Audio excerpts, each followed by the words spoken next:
आली गवर आली सोन पावली आली असं म्हणत मोठ्या उत्साहात गणेशोत्सवात गौराईचं स्वागत होतं। गणेश चतुर्थीनंतर तिसऱ्या किंवा चौथ्या दिवशी गौरीची स्थापना होते। गौरीला पार्वतीचं रूप मानलं जातं। गणपती बाप्पा बरोबर येणाऱ्या गौराईच्या आगमनाची एक परंपराच महाराष्ट्रात साजरी होते।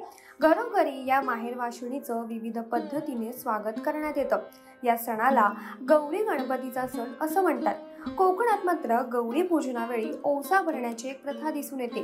कोकणात ही परंपरा मोठ्या भक्तिभावाने साजरी होते। गौरी गणपतीच्या सणाचं वैशिष्ट्य सांगायचं झाल्यास भक्तिभावाने वाजत गाजत दागिन्यांनी मडवून माहेर वाशिण असलेल्या गौराईचं स्वागत होतं। विशेष म्हणजे या गौराईची स्थापना माहेर वाशिणीच्या हातूनच केली जाते। तसेच या दिवशी कोकणातील रायगड, रत्नागिरी, सिंधुदुर्गमधील अनेक ठिकाणी गौराईचा ओसा सुद्धा भरतात। पण या प्रथेमागचं महत्त्व काय आहे? गौरीला देवी आदिशक्तीचं रूप मानलं जातं। त्यामुळे गौराईची ओटी भरून तिच्यासारखे सामर्थ्य मुले आणि घरातील सुनेला मिळावं यासाठीच ही परंपरा मनोभावी केली जाते।